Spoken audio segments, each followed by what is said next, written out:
রাজ্যের সব টোটোকে বৈধতা দিচ্ছে রাজ্য সরকার, খুব ভালো কথা। কিন্তু এর পেছনে আছে এক বড় রাজনৈতিক ষড়যন্ত্র। আজ সেটাই ফাঁস করব আপনাদের কাছে। টোটো আসলে নাগরিক বিভীষিকা।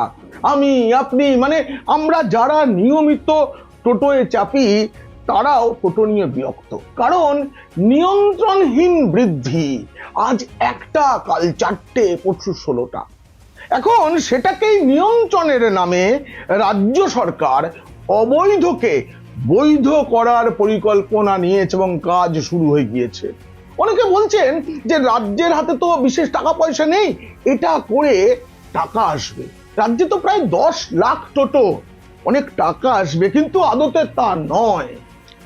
টোটো আসলে তৃণমূলের ভোটো। বিধানসভা নির্বাচনের আগে এই টোটোকে ব্যবহার করে বিরোধীদের পরাস্ত করতে যাওয়ার কি পরিকল্পনা, তা নিয়ে এই প্রতিবেদন। যদি ভালো লাগে অবশ্যই সাবস্ক্রাইব করবেন। মীনাক্ষী বলছে, এখন টোটোকে কেমন করে তৃণমূল ভোটও বানাচ্ছে এবং বানিয়ে ফেলেছে তা জানতে দেখুন এবং শুনুন। মীনাক্ষী বলছে, বন্ধুরা, ভূগোল বইতে পড়ানো হয় পৃথিবীর 3 ভাগ জল, 1 ভাগ স্থল, কিন্তু পশ্চিমবঙ্গের ক্ষেত্রে এখন 3 ভাগ টোটো আর ওই 1 ভাগের মধ্যে জল স্থল। উপগ্রহ থেকে যদি পশ্চিমবঙ্গের একটা ছবি তোলা হয় তাতে কোনো রাস্তা দেখা যাবে না, দেখা যাবে খালি টোটো আর টোটো। এই রাজ্যটায় কোনো রাস্তাই নেই, ওই ছবিতে উঠে আসবে। মজার শুনতে লাগলেও সেটা আদতে মজার নয়। শিক্ষিত বেকারদের কৃতদাস বানিয়ে রাখার জন্যই রাজ্যে টোটোর বাড়বাড়ন্ত হতে দিয়েছে রাজ্য সরকার। এটা মিলিয়ে নেবেন। শিক্ষিত বেকারদের কৃতদাস বানানোর চক্রান্ত হচ্ছে টোটোর বাড়বাড়ন্ত, টোটোর রমরমা। কিছু একটা করে খাক। এই যে নীতি, শিল্প নেই, চাকরি নেই, যেটুকু চাকরি স্কুল কলেজে পুরসভায় পুলিশে হয়েছিল সব বিক্রি হয়ে গেছে অনেক দামে। যারা কিনতে পারেনি তাদের ভুলিয়ে রাখার জন্য টোটো চালাও। অবৈধ জেনেও সাধারণ মানুষ কিচ্ছু বলেনি, কারণ কিছু মানুষ তো সৎ উপায়ে রোজগার করছেন। আর শাসকের ছত্রছায়ায় থেকে সেই রোজগারটা একটা সময় বিভীষিকা হয়ে উঠেছে। বাম জমানায় শাসকের ছত্রছায়ায় থাকা ওই সিটুর অধীনে যেসব অটো ছিল না, তারা রাজ্যে অটোক্রেসি চালাতো। এত দাপট ছিল সিটু নিয়ন্ত্রিত অটো চালকদের। এই জামানায় অটোর সঙ্গে শহরে গ্রামে টোটোক্রেসি চলছে। এর পিছনে তৃণমূলের একটা বড় গভীর চক্রান্ত এবং ভোটের অঙ্ক। পুরোটা বুঝিয়ে দেওয়ার পরে ভাববেন, আরে তাই তো, এতদিন তো ভেবে দেখা হয়নি সেভাবে। আমি আজ সেই কাজটাই করব, আপনাদের ভাবাবো। এখনো পর্যন্ত তৃণমূলের কাছে সব থেকে কঠিন নির্বাচন 2026, এটা মানতেই হবে। ধর্মীয় মেরুকরণ হয়েছে, নানা দুর্নীতিতে তৃণমূল একবারে ছেয়ে গিয়েছে। এই পরিস্থিতিতে আইপ্যাকেরই পরিকল্পনায়, আবার বলছি, তৃণমূল এখন নিয়ন্ত্রিত হয় সল্টলেক সেক্টর 5-এর গোদরেজ ওয়াটার সাইড বিল্ডিং এর 11 তলা থেকে। সেখানে সিদ্ধান্ত হয় নির্বাচনের আগে টোটো চালকদের বৈধতা দেওয়ার নামে চিরকৃতদাস বানানোর পরিকল্পনাটা ওখানেই হয়েছে। পরিকল্পনা পাকা করে ফেলেছে মমতা বন্দ্যোপাধ্যায় সরকার। দেখুন, আজকে পরিবেশ দূষণ নিয়ে যে সমস্যা গোটা পৃথিবীতে, সেখানে ব্যাটারি চালিত টোটো সত্যি ভালো, কিন্তু আমাদের রাজ্যে নয়। কেন বলুন তো? এখানে টোটোর সংখ্যা এত বেশি এবং তা যা যানজট তৈরি করে। কারণ প্রথমত টোটো খুব ধীর গতিতে চলে এবং টোটোর চেহারা এমন যেটা খুব সহজে ভিড় দিয়ে বেরিয়ে যেতে পারে না, রাস্তা আটকে দেয়। এই যানজটের সময় যে অন্যান্য গাড়িগুলো দাঁড়িয়ে যায়, তারা যে দূষণ তৈরি করে, একটা ব্যাটারি চালিত টোটো তার মোকাবিলা করতে পারে না, বরং দূষণ দ্বিগুণ হয়ে যায়। এমনকি এই টোটোর দাপটে রাজ্যের সর্বত্র বহু রুটের বাস বন্ধ হয়ে গিয়েছে। মনে রাখতে হবে, গণপরিবহনের ক্ষেত্রে বাস খুব গুরুত্বপূর্ণ, কারণ অল্প খরচে, অল্প দূষণে অনেক মানুষকে এক জায়গা থেকে আরেক জায়গায় নিয়ে যেতে পারে বাস। কিন্তু সেই সুবিধা এখন বাংলার অনেক জায়গাতেই নেই। আবার টোটোর একটা অসুবিধা হচ্ছে, টোটো আপনাকে পুরো গন্তব্যে নিয়ে যেতে পারবে না। তৃণমূল কংগ্রেস ঠিক করেছে, টোটো ইউনিয়ন ঠিক করে দিয়েছে এই টোটো এত অব্দি যাবে, সেখান থেকে আবার আপনাকে আরেকটি টোটো ধরে অত অব্দি যেতে হবে, সেখান থেকে পায়ে হেঁটে আরেকটা টোটো ধরে, তবে একটা মেট্রো স্টেশনে পৌঁছতে গেলে 3 বার টোটো বদলাতে হয় বহু জায়গায়। এটা কেন করা হয়েছে? কারণ তাতে টোটোর যে সংখ্যা বৃদ্ধি হয়েছে, তাদের প্রত্যেকের আয় নিশ্চিত করা যাবে সাধারণ মানুষের পকেট খালি করে। এই টোটো তারা নিজেরাই সব সিদ্ধান্ত নিতে পারে, ইচ্ছা মতো রুট, ইচ্ছা মতো ভাড়া, নিজেরাই সিদ্ধান্ত নেয় কখন ভাড়া বাড়ানো হবে। নিয়ম অনুযায়ী গণপরিবহনে ভাড়া বাড়ানোর জন্য সরকার সংশ্লিষ্ট যে পরিবহন ব্যবস্থা, টোটো, অটো, বাস, তার ইউনিয়ন এবং জনগণের প্রতিনিধি, তাদের নিয়ে কমিটি করে ভাড়া ঠিক করার নিয়ম। এটা হতো বাম জমানায়, হতো তৃণমূল জমানায়, হতো। করোনার পর কোনো বাসে আপনি দেখবেন না রুট চার্ট এবং তার ভাড়ার চার্ট ঠিক করা আছে। এখন এই রাজ্যে যেমন খুশি চলো। আর যাদের পয়সা আছে, যারা তৃণমূলকে খুশি করতে পারে, যাদের পলিটিক্যাল ক্যাচ আছে, তারা যে যতগুলি পেরেছে টোটো রাস্তায় নামিয়ে দিয়েছে, এবং তারাই ঠিক করে কত ভাড়া দেবে জনগণ। দেখুন, এই রাজ্যে কোনো অবৈধ ব্যবস্থা যদি চলে, সেটাকে তো নিয়ন্ত্রণ করবার জন্য প্রশাসনকেই দায়িত্ব নিতে হবে, শুধু এই রাজ্যে কেন, সর্বত্র। কিন্তু আমাদের রাজ্যে সবকিছু বিচার করা হয় ভোটের অঙ্ক কষে। সেটা ফুটপাত দখল করে থাকা হকার থেকে রাস্তায় জমিদারি চালানো টোটো, সব ক্ষেত্রে এক। শেষে একটা সহজ সমাধান আমাদের মুখ্যমন্ত্রী দেন, অবৈধকে বৈধ বানিয়ে দাও। দেখবেন রাস্তার হকারদের হঠাৎ হঠাৎ এরা অবৈধ বলে দাগিয়ে দেয় তৃণমূল। একদম নবান্ন থেকে বলা হয়েছে, আমরা জানি গত 1.5 বছরের মধ্যে তার নিদর্শন রয়েছে। চতুর্দিকে হকার উচ্ছেদ ইত্যাদি চালু হলো, 3 দিনের মাথায় মুখ্যমন্ত্রী বলে থামো, সবাই থেমে গেল। এইবার বলা হলো তোমাদেরকে আমি রেজিস্ট্রেশন করে দেবো, তোমাকে আমি বৈধ বানিয়ে দেবো। প্রথমে অবৈধ বলে দাঁড়িয়ে দেওয়া এবং পরে তাকে বৈধ বলে দেওয়া, এর মধ্যে রাজনীতিটা কোথায় জানেন? দেখো আমরা কত দয়ালু, তোমরা অবৈধ, কিন্তু আমরা তোমাদের বৈধ করে দিলাম। যারা ট্যাক্স দিয়ে, কর দিয়ে, যারা দোকান টোকান করেছে, তাদের সাথে তোমার কোনো ফারাক নেই, তুমিও সমান সমান। উল্টে দেখবেন ট্যাক্স দেওয়া কোনো দোকানদার, তার সামনে একটা টোটো স্ট্যান্ড হয়েছে, কোথাও হকার বসে পড়েছে, কোথাও সবজিওয়ালা সবজি বিক্রি করছেন, তার গরম বেশি দোকানদারের থেকে। এই রাজ্যে পুরসভা অনুমোদিত প্ল্যানের তোয়াক্কা না করে একটা বহুতল উঠে গেল, তারপরে বলা হলো এটা অবৈধ। তিনি এসে কলাটা মূলটা দিলেন বা কিছু দিলেন, এরপর সামান্য জরিমানা করে ওই অবৈধ নির্মাণকে বৈধ করে দেওয়া হলো। এমনকি দীঘা, মন্দারমণিতে যেসব হোটেল হয়েছে, তার অনেকেই মানে সমুদ্রের তটভূমি সংক্রান্ত আইন মানা হয়নি। এর আগে তার জন্য জল উঠে এসে অনেক বিপদও হয়েছে, কিন্তু সেই সব আইনি নির্দেশিকাকে বুড়ো আঙুল দেখিয়ে এইসব তৈরি হয়ে যাওয়া, অবৈধ যেভাবে তৈরি হয়ে যাওয়া হোটেল ভাঙা হয়নি। কারণ এই রাজ্যের মুখ্যমন্ত্রী সরাসরি বলেন বুলডোজার রাজ চলবে না, আমি চালাবো না। ঠিক একইভাবে এত দিন ধরে চলা অবৈধ টোটোকে বৈধ করার কাজ চলছে। আমি এটা বলছি না যে টোটো চালকদের কথা ভাবা উচিত নয়, আমি জানি এই রাজ্যের শিক্ষিত বেকাররা টোটো চালিয়ে খাচ্ছেন, কিন্তু মনে রাখতে হবে সরকার এতদিন যে কাজটা করেনি সেটা এখন কেন করছে। এতদিন মনে পড়েনি টোটো চালকদের বৈধ করতে হবে? হাওড়ায় একবার শুরু হয়েছিল, কিন্তু হয়নি শেষ পর্যন্ত। কিন্তু এটাও মনে রাখতে হবে টোটো চালকদের তুলনায় টোটো মালিকদের সুবিধা করে দেওয়ার জন্য এই সিদ্ধান্ত। জানবেন রাস্তায় যত টোটো চলছে এগুলো সাধারণত চালকদের নয়, তৃণমূলকে কলাটা মূলটা দেওয়া যে পয়সাওয়ালা শ্রেণী, তারা বেশিরভাগ টোটোর মালিক।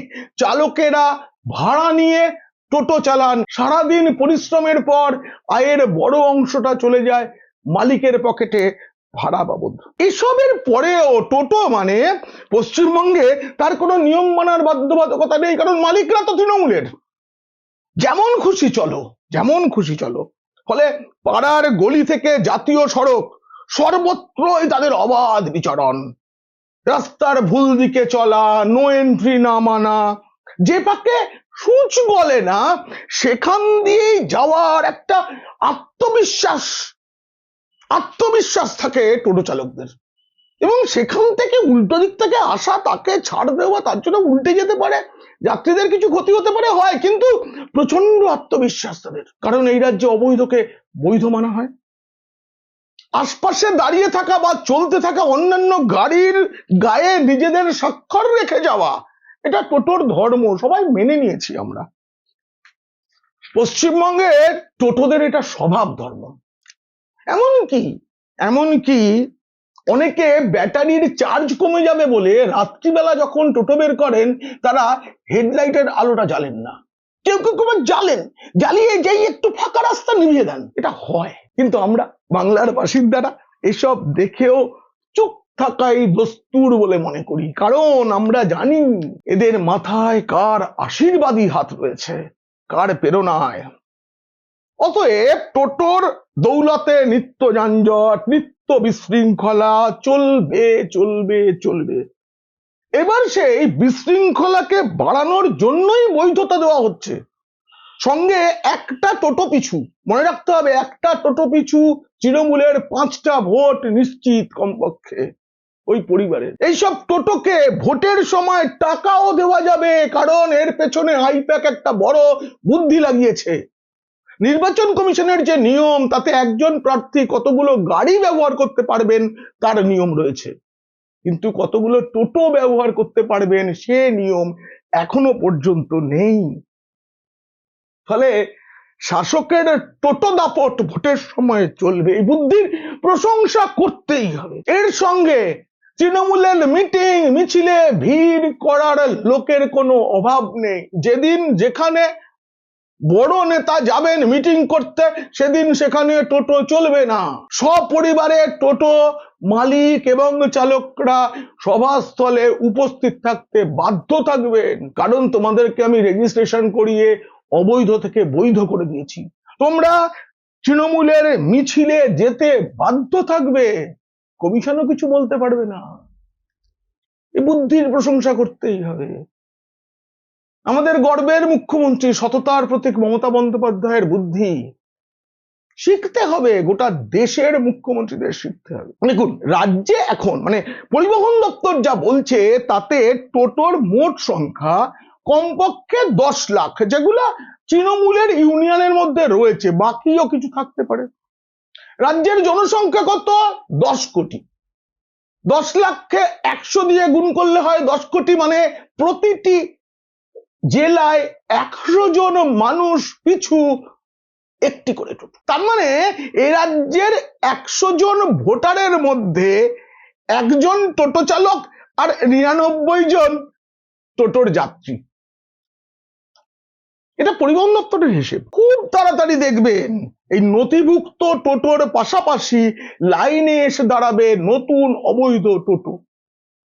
অপেক্ষা চলবে, পরবর্তী ভোটের আগে তাদেরকে আবার বৈধ করে দেওয়া হবে, কিন্তু ততদিন অশান্তি চরমে উঠবে। প্রশাসন তখন বলবে যে না, হয়তো এগুলোকেও বৈধ করে দেওয়া উচিত, করে দেওয়া হবে।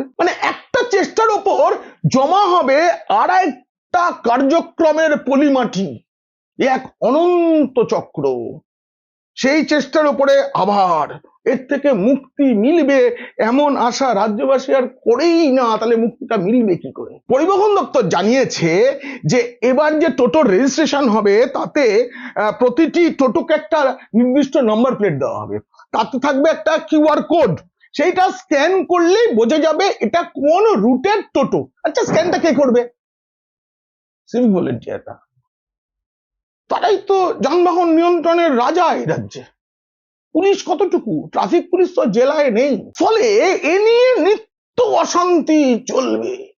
পরিবহন দপ্তর ঠিক করেছে এক ব্যক্তির নামে একাধিক টোটোর রেজিস্ট্রেশন হবে না, কিন্তু সেই নিয়মে বলা নেই যে এক পরিবারে বা এক পরিবার মণ্ডল, আত্মীয় স্বজন, তার মধ্যে একাধিক টোটো থাকতে পারবে না, এটা বলা হয়নি।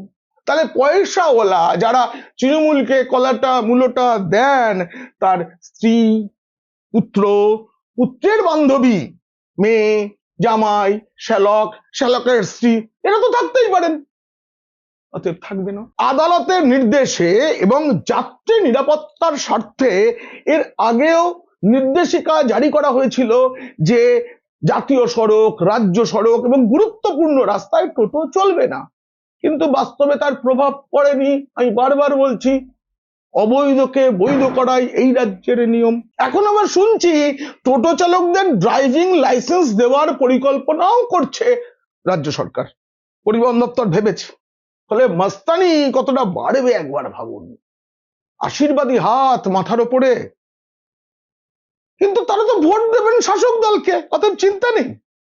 এরা যে বিরোধীরা না এসব নিয়ে ভাবেনি না, বিরোধীরা এবং রাজ্যবাসী বুড়ো আঙুল চুষবেন টোটো মমতার ভোটো। এই যে টোটোর নথিভুক্ত হবে তাতে রাজ্যের কোষাগারে অনেক টাকা আসবে, কিন্তু তার চেয়ে বেশি নিশ্চিত হলো তৃণমূলের ঝুলিতে অনেক বেশি ভোট আসবে। যে কোনো জায়গায়, আগেই বলেছে, তৃণমূলের মিটিং মিছিল ভরিয়ে দেবেন টোটো চালিয়ে, টোটো মালিকরা। এই রাজ্যে এই যে এত টোটো, তাদের ব্যাটারিতে চার্জ কোথায় দেওয়া হয় বলুন তো?